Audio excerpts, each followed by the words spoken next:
अब इस एग्जाम्पल के थ्रू देखते हैं कि ये वेक्टर्स डिपेंडेंट हैं, ये independent. Show that the vectors, 3 vectors आपको दे दिए हैं और कहा गया है कि प्रूफ करवाएं कि ये इंडिपेंडेंट है। तो हमने भी देखा था कि इंडिपेंडेंट के लिए हम लोग क्या करते हैं, ये डिपेंडेंट के लिए हम इन वेक्टर्स का कॉम्बिनेशन लेते हैं और इक्वल टू 0 रख देते हैं। ये कॉम्बिनेशन लिया, इक्वल टू 0 रखा, और ए बी सी कहाँ से बिलोंग कर रहे हैं, आर से, क्योंकि यहाँ पे फील्ड जो है वो आर है। अच्छा, उसके बाद यहाँ पर देखिएगा ए जो है वो इन तीनों से मल्टीप्लाई होगा तो वो सिर्फ यहाँ पर मल्टीप्लाई होगा और बाकी 2 एलिमेंट 0। बी जो है वो 0 के साथ मल्टीप्लाई होगा, 0 1 के साथ होगा तो बी यहाँ पर भी 0। इसी तरह से सी जो है वो लास्ट 1 के साथ आ जाएगा।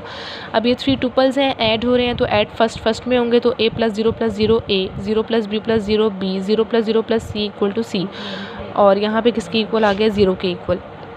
एक टुपल, ये जो 0 है ये बेसिकली एक 0 वेक्टर है। अगर यहाँ पे 3 टुपल है तो यहाँ पर भी हमारे पास क्या होगा, 3 टुपल ही होगा। मींस यहाँ पे भी 0 0 और 0 एक टुपल है। तो 2 टुपल इक्वल कब होते हैं, जब हर एक एलिमेंट इक्वल टू 0 होता है। मतलब ए बी = 0, बी बी = 0 और सी बी = 0। तो देखिएगा हमने कॉम्बिनेशन इक्वल टू 0 लेकर रखा, तो यहाँ से हमारे पास ए बी और सी तीनों की वैल्यू 0 आ गई हैं। तो according to the condition given vectors are independent. तो गिवन वेक्टर्स हमारे पास क्या है, इंडिपेंडेंट। वैसे बेसिकली इंडिपेंडेंट होने का मतलब ये है कि एक वेक्टर दूसरे के कॉम्बिनेशन में नहीं लिखा जा सकता, एक वेक्टर बाकी 2 के कॉम्बिनेशन में नहीं लिखा जा सकता। जबकि डिपेंडेंट होने का क्या मतलब है कि एक वेक्टर दूसरे के कॉम्बिनेशन में लिखा जा सकता है। से फॉर एग्जांपल यहाँ पे मैं 1 लगा देती हूँ, यहाँ पे 2 और यहाँ पे 1, एक ये वेक्टर है और एक मैं वेक्टर लगा देती हूँ 2 4 और 2। तो गौर करें जो ये वाला वेक्टर है वो इसके कॉम्बिनेशन में लिखा जा सकता है, क्योंकि 2 4 2 जो है वो इक्वल आ जाता है 2 × 1 2 और 1। तो ये वाला वेक्टर के कॉम्बिनेशन में लिखा जा रहा है, तो इसका मतलब क्या होगा कि दोनों वेक्टर्स आपस में डिपेंडेंट हो गए।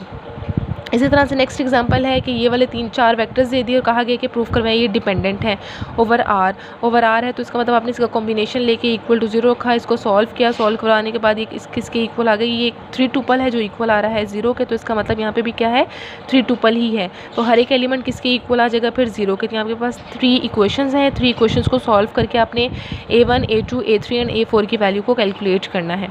अब यहाँ पे देखिए कोरस्पॉन्डिंग इक्वेशंस को सॉल्व करते हैं। 1 + अगर 3 करेंगे तो 1 + 3 करके हमारे पास ये वाली इक्वेशन आ गई। 2 + 4 करेंगे, 2 - 3 करेंगे तो यहाँ हमारे पास ये चीज़ आ गई 2 - 3। ये माइनस करेंगे तो हमारे पास कितनी आ गई, ये वाली फॉर्म आ गई। ये वाली 4 इक्वेशन थी और ये वाली क्या थी, 2 थी। इन दोनों को सॉल्व किया तो यहाँ से a4 की वैल्यू हमारे पास किसके इक्वल आ गई है, 0 के।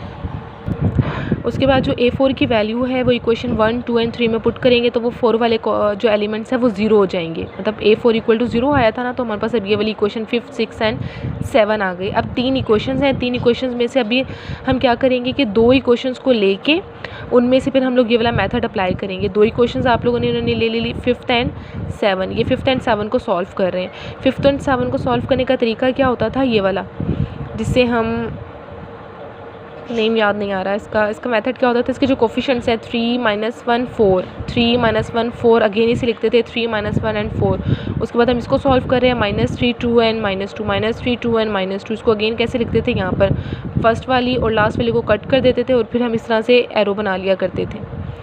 ये एरो बनाने का तरीका क्या होता था कि क्योंकि 3 अननोन्स है ना, अगर 2 इक्वेशन से 3 अननोन निकालने हो तो उसके लिए ये मेथड होता था। हमने 5th और 7 से 2 इक्वेशन से 3 अननोन निकालने का तरीका क्या है कि a1 इक्वल होता है फर्स्ट को इससे मल्टीप्लाई करो माइनस सेकंड को इससे मल्टीप्लाई करवा दो। ये फिर इक्वल लिखते थे, यहाँ पे a2 आ जाता था, 4 को इससे मल्टीप्लाई करवाना है माइनस इसको इससे मल्टीप्लाई करवाना है ये, और दरम्यान में यहाँ पर भी आपके पास इक्वल ही आएगा।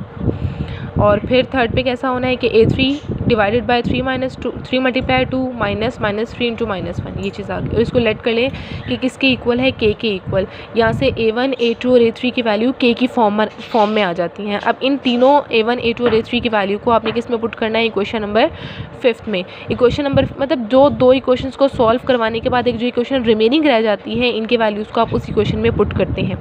तो आपने क्योंकि यही इक्वेशन रह गई थी इक्वेशन नंबर 6, तो इसको आपने किस में पुट कर दिया, इक्वेशन नंबर 6 में। जब आपने इस इक्वेशन नंबर 6 में पुट किया तो लेफ्ट हैंड साइड किसके इक्वल आ गई है, राइट हैंड साइड के। इसका मतलब a1 a2 और a3 की वैल्यूज़ फॉर ऑल के हमारे पास क्या हो जाती है, find out. That is equation 2 is satisfied by the values of a1 a2 and a3 for every value of k therefore solution of the equation 1, 2 and 6 is, तो इसके सॉल्यूशन हमारे पास क्या होंगे, a1 equal to this, a2 equal to this and a3 equal to this. Since at least one of ai is not zero, हमें क्या चाहिए था, एक डिपेंडेंट के लिए कम से कम एक ऐसा वैल्यू चाहिए थी जो कि नॉन जीरो हो, लेकिन यहाँ पर तो हमें बहुत सारी वैल्यूज़ मिल रही हैं क्योंकि ये फॉर ऑल के लिए, मतलब k1 होगा तब भी a1 a2 3 की वैल्यू सेटिस्फाई होंगी, k जो है वो 2 होगा तब भी ये क्वेश्चन सेटिस्फाई करेगा इस इक्वेशन को, इक्वेशन नंबर 5 को। तो इसका मतलब फॉर ऑल के लिए है, तो यहाँ पे हमारे पास 3 नॉन जीरो मिल गए हैं, तो इसका मतलब ये जो 4 वेक्टर्स है वो आपस में डिपेंडेंट आ गए हैं।